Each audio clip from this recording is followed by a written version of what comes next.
Herkese merhabalar, kanalıma ve mutfağıma hoş geldiniz. Bugün sizlere katları tek tek ayrılan şahane bir baklava tarifimle geldim. Yapılışı bir o kadar kolay ve oldukça pratik bir tariftir. Ayrıca bayram yaklaşıyorken de mutlaka bu tarifi denemenizi tavsiye ediyorum. Sizleri hiç bekletmeden hemen tarifimin yapım aşamalarına geçiyorum. Tatlının hamuru için yoğuracağım kabın içerisine bir tane yumurta, bir çay bardağı kadar yoğurt, 1 çay bardağı sıvı yağ, 1 çimdik kadar tuz ilave ediyorum. 2 çorba kaşığı kadar elma sirkesi, yarım paket kadar da kabartma tozumu içerisine ilave ettikten sonra çırpıcı yardımıyla hemen eklemiş olduğum malzemelerimi hızlıca karıştırıyorum. Dilerseniz tarif için üzüm sirkesi de kullanabilirsiniz. Hemen ardından unumun bir kısmını içerisine ilave ettim. Yarım çay bardağı kadar nişasta ekliyorum. Ben buğday nişastası kullandım. Dilerseniz mısır nişastası da kullanabilirsiniz. Unumu azar azar ilave ederek hamurumu bu şekilde karıştırmaya devam ediyorum. Hamurum yoğunlaştıktan sonra hamur yoğurma işlemine ellerimle devam edeceğim. Yapmış olduğum tarif için 3 su bardağı un tam geldi. Ama sizlerin kullanacağınız unun miktarı ununuzun kalitesine göre, malzemelerinize göre değişkenlik gösterebilir. Lütfen azar azar ve kontrollü bir şekilde ekleyin. Baklava hamuru yoğururken mutlaka çok iyi bir şekilde yoğurmaya özen gösterin. Oldukça yumuşak, pamuk gibi bir hamur olması gerekiyor ama ele yapışmayan bir kıvamda olması yeterli olacaktır. Gördüğünüz gibi hamurumu çok iyi bir şekilde yoğurdum ve toparladım. Kıvamını sizler de görüyorsunuz. Gayet yumuşak ama ele yapışmayan bir kıvamda. Hemen hamurumu masaya aldıktan sonra hamur kesme aparatıyla 3 eşit veya 4 eşit parçaya bölüyorum.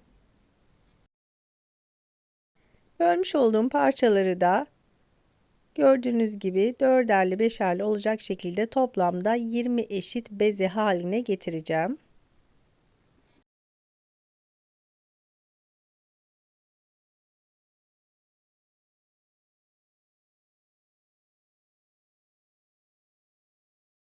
Hamurların tamamını eşit bir şekilde bezelemeye özen gösterin.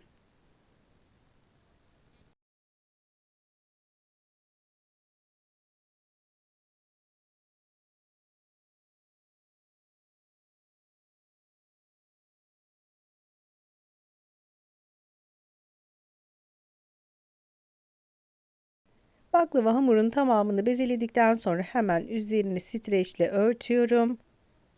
Hava almaması gerekiyor hamurun. Mutlaka üzerini kapatın. Bu şekilde hamurları yarım saat kadar bekletiyorum.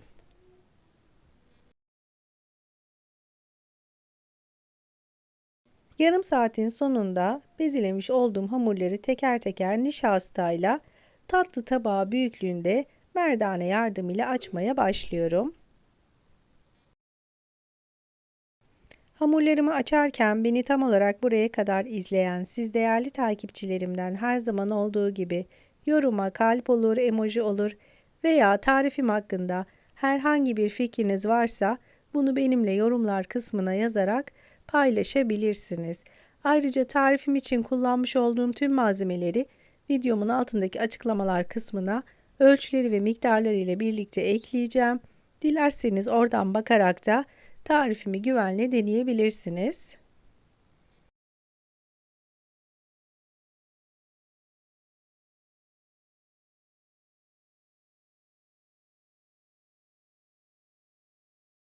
Hamurların tamamını tatlı tabağı büyüklüğünde açtıktan sonra şimdi hamurların ara katlarına bolca nişasta serpiştiriyorum.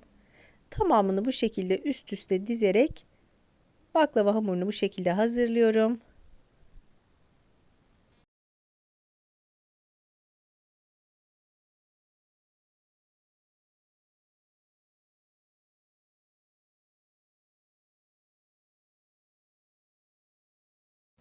Hamurların tamamını bu şekilde aralarına bolca nişasta serpiştirerek üst üste dizdim. Son hamurumu da üzerine dizdikten sonra üzerine nişasta dökmüyorum. Hamurumu bu şekilde hazırladıktan sonra bir buzdolabı poşetinin içerisine alarak hava almayacak bir şekilde buzdolabına koyacağım. En az 1 saat kadar hamuru bu şekilde dinlendireceğim. Hem hamur daha kolay açılacaktır hem de içerisindeki nişastayı hamur daha güzel emecektir.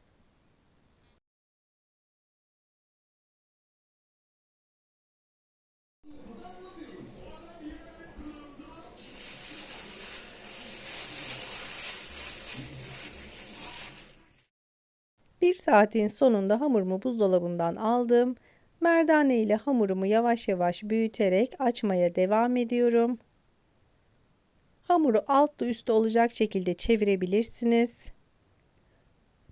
Tamamının eşit bir forma gelmesi önemli. Hamurun en üst kısmına kesinlikle nişasta serpiştirmeyin. Aksi takdirde hamuru kapatırken yapışmamalar söz konusu olabilir. Hamuru yavaş yavaş bu şekilde büyütmeye devam ettim. Hemen kenar kısımlarından başlayarak sıkı bir şekilde hamuru rulo şeklinde sarmaya başlıyorum.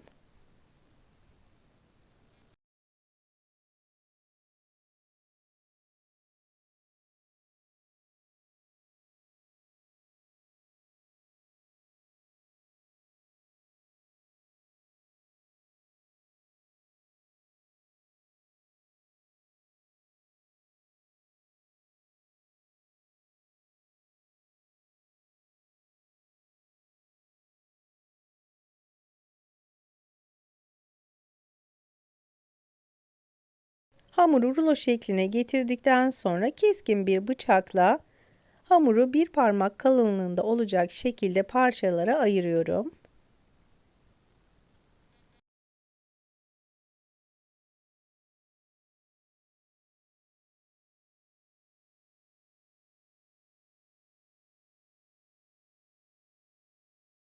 Ve son olarak da şimdi tatlımın şeklini vermeye geçiyorum.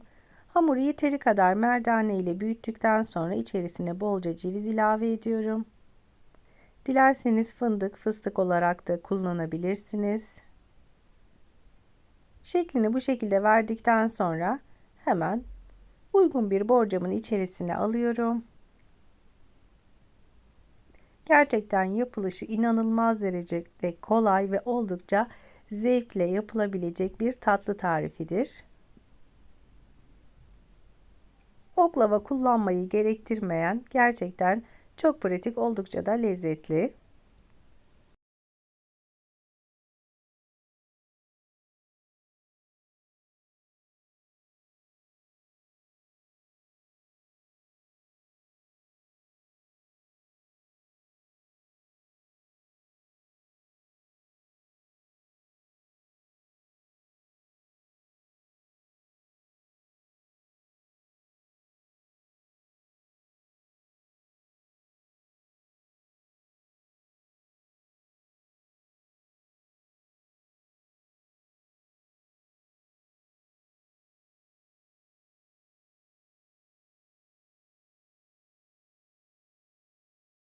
Tatlımın tamamını gördüğünüz gibi hazırladım. Hemen üzerine süreceğim tereyağı karışımını hazırlıyorum. 100 gram kadar eritmiş olduğum tereyağının içerisine yarım çay bardağı kadar sıvı yağ ekledim. Tereyağını erittikten sonra üzerindeki köpüğünü mutlaka alın. Aksi takdirde hazırlamış olduğunuz baklava veya tatlılarınızın üzerinde siyah siyah lekelenmeler oluşturabilir. Bu önemli bir püf noktasıdır. Bu aşamada fırınımı önceden ayarladım ve ısıttım. 160 derece alt üst ayar fırında üzeri altın sarısına dönene kadar fırınımda pişireceğim. Tatlım artık fırına gitmesi için hazır. Tatlıyı fırına yollarken de hemen tatlımın şerbetini hazırlamaya geçiyorum. Uygun bir tencerenin içerisine 3 su bardağı su, 3 su bardağı toz şekerimi ilave ediyorum. Hemen ardından bir dilim kadar limonumu içerisine sıktıktan sonra hemen limonumu içerisine bırakıyorum. Şeker eriyene dek bu şekilde karıştırmaya devam ediyorum. Şeker eridikten sonra şerbeti kaynamaya bırakıyorum. Kaynamaya başladıktan sonra kıvam alabilmesi için Orta ateşi ayarlayarak 10 dakika kadar kaynamaya bırakıyorum. Şerbet ılık, tatlının bu aşamada sıcak olması gerekiyor. Tatlının soğuması için hemen kenara aldıktan sonra tatlımı fırından alıyorum. Gördüğünüz gibi ara katları gerçekten çok güzel bir şekilde açılmış. Çıtır çıtır şahane bir tatlı tarifi. Fırından aldıktan sonra ilk sıcağı çıkması için 1-2-3 dakika kadar beklettim. Hemen kenarda ılımış olan şerbetimi tatlımın her tarafına gelecek şekilde kepçe kepçe döküyorum. Eğer vaktiniz varsa bir gece boyunca şerbette bekletmenizi tavsiye ediyorum. En az 5 saat kadar şerbette beklemesi oldukça önemli. Tamamen şerbetini o şekilde çekecektir. Ben çekim yaptığım için en az 2 saat kadar beklettim. Ama bekledikçe gerçekten çıtırlığını da koruyor. Vermiş olduğum tüm püf noktalarına sizler de uyarsanız eminim sizler de oldukça şahane bir midye baklava tarifi yapabilirsiniz. Umarım tarifimi dener ve beğenirsiniz. Tarifimi buraya kadar izlediyseniz ve beğendiyseniz mutlaka beğen butonuna basmayı, kanalıma hala abone olmadıysanız kanalıma şu an ücretsiz bir şekilde abone olabilirsiniz. Hemen yanındaki bildirim zilini açarak da yeni yapmış olduğum tariflerden anında haberdar olursunuz. Sizlerin de gördüğü gibi ara katları gerçekten çok güzel bir şekilde pişmiş. Çıtır çıtır şahane bir bayram baklavası. Sizler tarifimi güzelliğini izlerken ben de sizlere veda edeyim. Bir tarifimin daha sonuna geldik. Videomu izlediğiniz için çok teşekkür ederim. Başka tariflerde, başka lezzetlerde görüşmek üzere. Hoşça kalın. Allah'a emanet olun.